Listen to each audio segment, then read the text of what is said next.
Hello guys, my name is Chrissy and today I want to talk about Reddit wendigo encounters. I just want to say I'm not a native English speaker and sometimes my pronunciation may be a little bit off, but I hope you will enjoy it regardless. I also hope that I will get better with every video. Now you just need to sit back, relax and enjoy this video. The definition of wendigo by Britannica.com is a mythological cannibalistic monster in the spiritual tradition of North American Algonquian-speaking tribes. It is associated with winter and described as either a fearsome beast that stalks and eats humans or as a spirit that possesses humans, causing them to turn into cannibals. Its looks are described either as an emaciated figure with ashen flesh, or as a giant creature up to 15 feet tall, or as a beast that grows larger the more it eats. It may have sunken or glowing eyes and sharp yellow fangs and claws. Its lips are chewed or entirely missing because it has eaten them.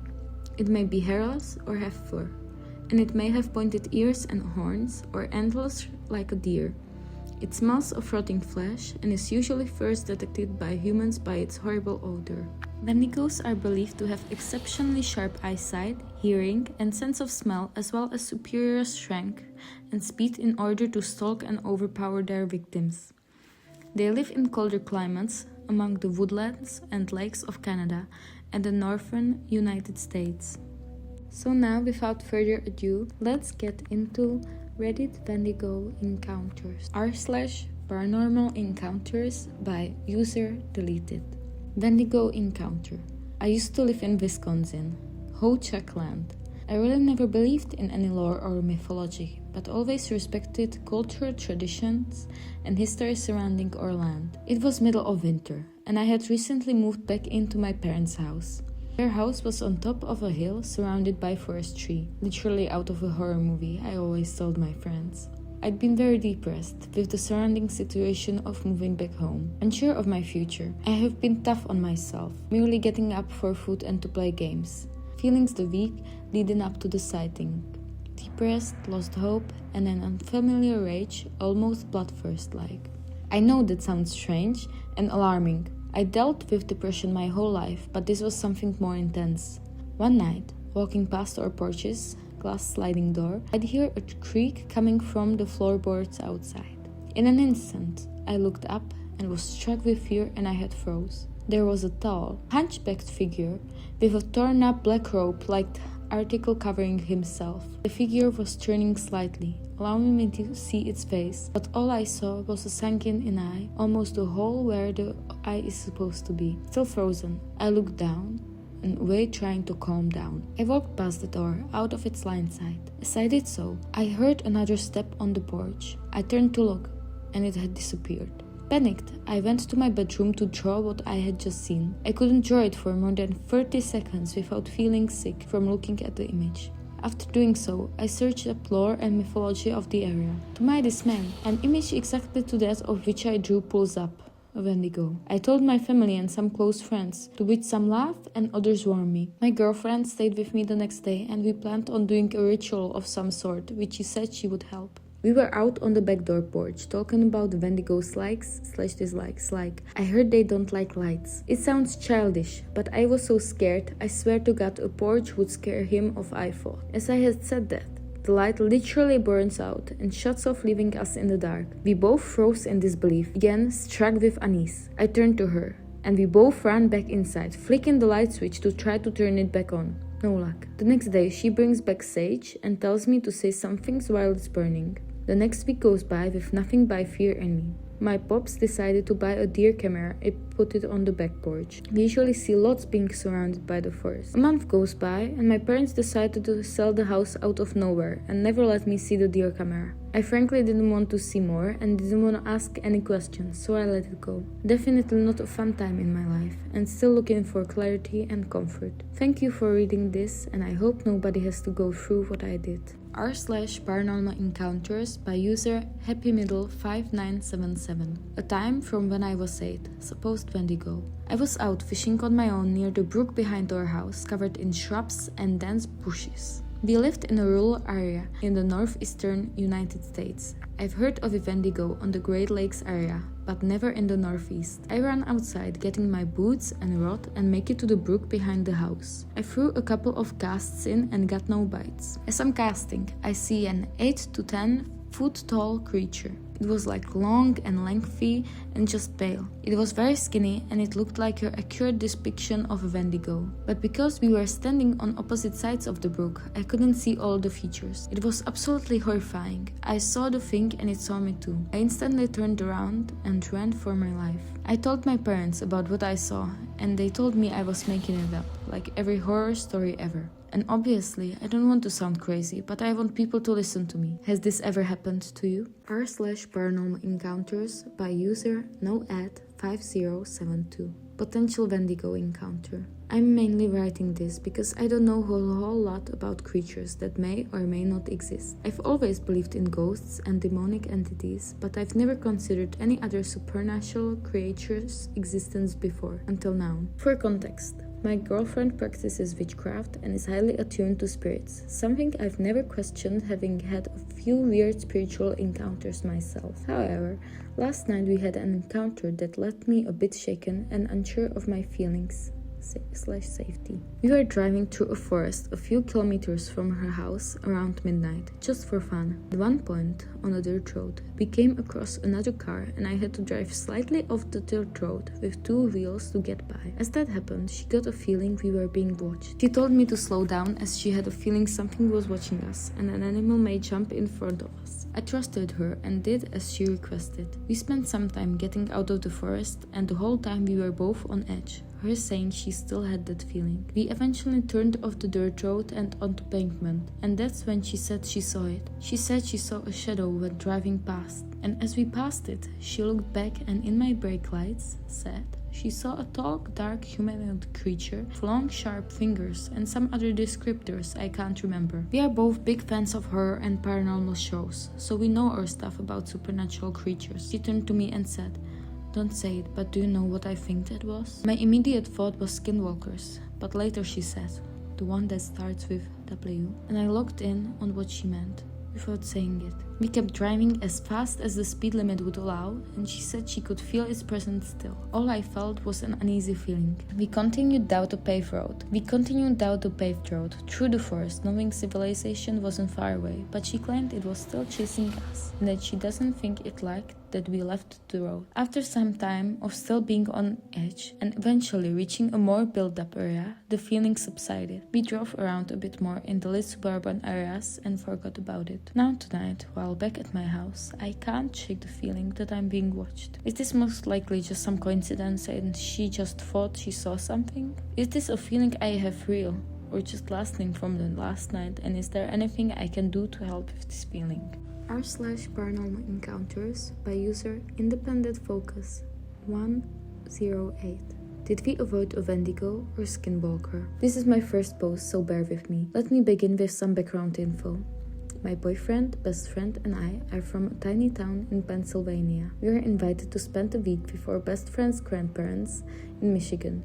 We live in the forest. There are trails that stretch for miles and a giant lake in the middle of it where we have only seen swans chilling in. The biggest problem in these forests are ticks, right? We arrived in Michigan on Saturday. Today is Thursday, and last night, Wednesday night, around 1 a.m., my boyfriend Z and best friend B and I were smoking a joint in front of the forest near the trail entrance. We wanted to stargaze and watch deer, plus we weren't allowed to smoke on B's grandparents' property. During the beginning of us setting up, the wind was blowing against our backs as we faced the forest. We were joking around, trying to smoke while shivering, and just having a nice conversation while standing around. We stood in a diagonal line, and I heard rustling. I jokingly said, "What if it's a skinwalker?" Our senses were heightened, because we didn't want B's grandparents to know we left in the middle of the night. They are old and old-fashioned, so when they don't know we are home or not, they will spam B's phone asking where he is. After B checked his phone over 10 times, him and I heard a female voice in the distance, directly where their house was. We were about 200 feet away from the property. B heard his grandmother's voice clearly, very clearly, calling out our names in order. B, M, Z. "Come inside." This was unusual. because before we left the house all the lights were off and they were asleep by that time. We made sure. After the boys cut off, we heard more very loud rustling in the woods right in front of us, and it sounded like heavy footsteps trembling through the brush. We were silent for a couple minutes, listening to the sounds of the dead leaves being crunched, and it sounded like someone was trying to watch us through the trees. It was louder than what a deer would make or a bear. There were no noises, growling or anything, just the instance of something large walking around. The wind also did a 180 change of direction. It was now blowing against the front of us instead of our backs. B immediately turned his phone flashlight on and yelled, "Hey!" about 3 times. During the yelling and pauses, the footsteps quickened and seemed hesitant to leave the area in front of us. It sounded like 2 feet, not 4 like an animal, and it started to run towards the lake. For this, I should mention that the sounds of the swans honking were nice and peaceful. Then when the entity, or whatever it was, began to run away scared, the swans were shouting and yelling. They were absolutely going crazy. The lake was far from us, and the water level had fallen. Bushes and random trees were in the way before you could reach the water, but when the entity ran towards it, we heard the splashing as it was right next to us. It was that loud. So loud, we could hear each trudge through the water individually. Our fight or flight kicked in, and we all kept our flashlights on towards the forest. I checked behind us, opened all the car doors so we could dart in it, if needed, and kept talking at a loud volume to keep whatever it was away. Once they were in the water, the ones were screaming and seemed to leave. The sounds of trudging through water died quickly, and everything was silent again. We left immediately and went home. All of us were quiet and tired. It was like we didn't even get the effect of THC because of how scared we felt. What the fuck was that? And in the comments, some people think it's a skinwalker and some are agreeing that it's probably a wendigo. r/cryptids by user Heston07. Me, my girlfriend, and her mother just encountered a wendigo.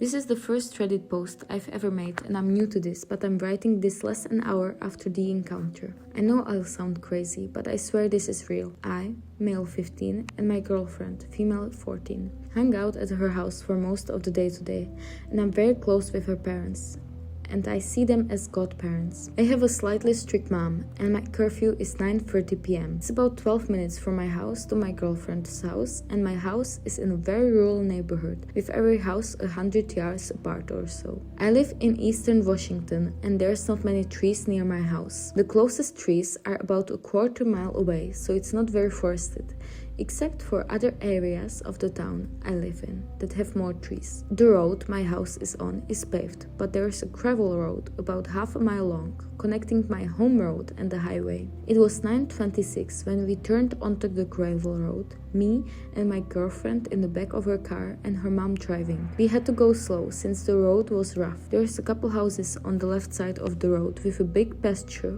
on the other side. It's so hard to even believe what the hell just happened to me. As we were halfway down the road, a large figure darted right in front of the car. I didn't know anything about wendigo or skinwalkers until tonight when I started to do research. What we saw was a tall, slender figure, 8 to 10 feet tall, with very long slender arms and legs, with a hunched back and a long head. I swear it had antlers. It was mostly all a grey-dark color, with no fur at all. I'm shaking in my bedroom writing this right now, because this was less than a mile from where I am at this moment. All 3 of us, my girlfriend, her mom, and I saw the creature. It was not something out of this world. It shouldn't exist. I have always been skeptic, and I was never convinced cryptids of any kind are real, until I saw the furless figure almost leap across the road. I'm completely terrified, and my dad's gone for the week hunting elk in Montana. My mom won't take me seriously, and my younger siblings are terrified. I've attached an image I found on Google that almost perfectly shows what we all saw. Here it is.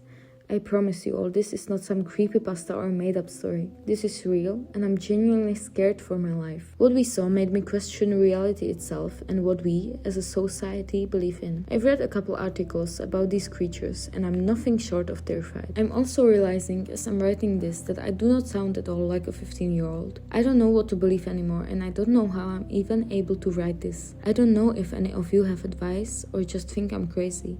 Is there anything I can do to protect myself myself from this thing? As far as I know, their only weakness is fire, according to Native American legend, but maybe I'm wrong. I'm also only 15 and my mom thinks I'm crazy, so there's not many options for me. I swear I'm not crazy. And here we can see the picture. I don't even know what to say about it. It fits the description I said in the beginning, but yeah. r/paranormal by user Hales1721. Hunted by a Wendigo. I've posted this in the Wendigo community I'm in, but I also wanted to share this here to see if anyone else has any intel that can help me, since the other community seems to be pretty quiet. I realize how unbelievable this story might be, but I assure you it's entirely true. I've had countless experiences with the supernatural since I was 4. I'm 33 now. But this is one of the most terrifying ones I've ever had. I've looked at some of the stories in this community to see if there's anything I haven't discovered yet. I thought that if I shared my encounter here, there might be someone who has some information that could help. Please don't comment if you don't believe in the supernatural. I've seen skeptics plastering their 2 cents on some posts. I'm looking for legitimate information. My questions are at the end of this. Thanks in advance. I had an experience with a Wendigo this fall in early October in northern Minnesota, in a state forest, very close to, if not on, a reservation. I've always heard that speaking of them can draw them to you, but I hadn't thought of or listened to any Wendigo stories anytime close to my encounter. I was staying with some very dear friends. I'll call them M and C, and they have a camper in their yard by the lake for guests to sleep in. I had walked down to the camper from the house with my miniature dash hand, Bonnie, around midnight, and found that I needed to set some things up, primarily the heater. By the time I was done getting everything in order, it was approximately 1:30. I never thought to lock the door because really, I figured it's in the middle of the woods, so there was nothing to worry about. I was wrong. I had closed the curtains, thank God, and I was having trouble falling asleep because my anxiety was going mad. M and C's dogs were barking outside, and their geese wouldn't stop honking. Ebony, who usually sleeps under the covers, was sitting on my hip while I laid on my side, and I could feel her turning her head back and forth, like she was trying to track something outside. I tried tucking her under the blankets to calm her down, but she kept returning to her perch on my hip. I have no idea how long I lay there. I would say at least 40 minutes, when all of a sudden I heard M's voice outside the camper. Anybody in there? And what sounded like claws tracked down the side of the camper. I almost called back to her when I realized 1. She and C were both fast asleep by now, and 2. M knew I was there. She wouldn't ask if anybody was. Suddenly, I noticed everything had gone absolutely silent outside. The dogs and the birds had stopped carrying on. The gusts of wind had even stopped. It was the kind of silence you hear about in horror stories, how the woods go mute when something evil is in the area. Then another thought hit me. Ebony would be losing her shit and barking at the door if that had been anything human. She was frozen on my hip, dead quiet, shaking. I didn't dare to move, but I was really starting to have to pee. And I remember that I hadn't locked the door. I have no idea how long I lay there, debating whether I should get up and use the bathroom and lock the door, but it felt like an eternity. In reality, I guessed it was maybe 10 to 15 minutes. I thought it may have been a skinwalker at first, but remember, they don't mimic the voices of your loved ones to lure you into the woods. Wendigos do. I knew these creatures. Demons, whatever they are, can lure humans out of their abodes if they make eye contact with you, and everything in me was screaming to make sure I didn't look outside. I made doubly sure I didn't look through any cracks in the curtains as I walked softly to the front of the camper and very slowly turned the lock, praying and holding my breath. I made sure to keep my eyes away from the windows as I crawled back in bed and pulled Ebony close, and she finally stayed under the blankets. I snuck a peek at my phone for the time before I laid down, figuring it had to be close to 3 a.m., the witching hour. It was about 2:30. As soon as I laid down, the wind kicked back up, and M and C's basset hounds erupted into howls as they came running down to the camper and a little ways into the trees, and the geese starting their noise again. I heard the bassets come back to the camper, barking a few more times before they lay down outside the door to protect me. I didn't get out of bed again that night. I told M and C what had happened the next morning. I think I was hoping M would say she had come down to check on me and Bonnie, but she confirmed what I already knew. They had gone to bed as soon as I had left the house. I said a prayer over their house, the camper, camper and all of us following night and had an uneventful night. Thank God. I also spoke with another guy who's familiar with the supernatural to see if he knew any more about wendigos. I'm not sure how accurate the information he gave me was, or if it's reliable at all, but when I asked him why Ebony hasn't made a peep, I had assumed it was because she was absolutely petrified. He said wendigo can control animals to keep them from alerting their owners about its presence. He also told me, 1. They can't enter houses that aren't made of wood directly from the forest they are hunting in, tents and campers included, because they consist of man-made materials. 2. A lock is useless. They can unlock and open a door, so they can try to lure you outside. And 3. They typically stay in the woods, but they will come into a smaller town and never into a city. I had never heard of any of what he told me before, so again, I can't speak for accuracy, but I also haven't researched the claims either. He also advised me never to go outside to pee at night, if I ever go camping, and to bring a bucket or something to use, and to make sure that I always close tent flaps and curtains before falling asleep. He said if the flaps are open so you can see outside, the wendigo can make eye contact with you and draw you out. After leaving MNC's to go to my father's house for a few days, I had the distinct feeling of being watched when I took Ebony outside after dark. My father lives 3 hours away from MNC, but his house is in the country. I told myself it was only the fear from the experience and what I know about the wendigo triggering an overreactive imagination. I never heard anything, and I watched Ebony's behavior very closely, and she didn't act like she had in the camper. I'm moving back to that area from Canada, and this experience has been weighing heavily on my mind. I've been trying to find any information about warding them off, or if they have a home hunting rage like cougars do, or if they move on from a region. My prayers did work the second night, so I figure I can pray over the property. I also have holy water that I can use, since the wendigo is an evil spirit that possesses people or physically manifests. Frustratingly, a majority of what comes up in searches is user garbages, like Wikipedia. Does anyone know if wendigo stays in one area? Are my concerns about it coming back when I get moved into my cabin warranted, or am I worrying excessively? Do you have any tips for warding them off? Thanks again for any information you can offer. Okay guys, so these were all the stories for this video. I hope you enjoyed them, and don't forget to leave a like, write a comment. You can tell me which one was your favorite. Mine was definitely the last one. You can subscribe, and see you soon.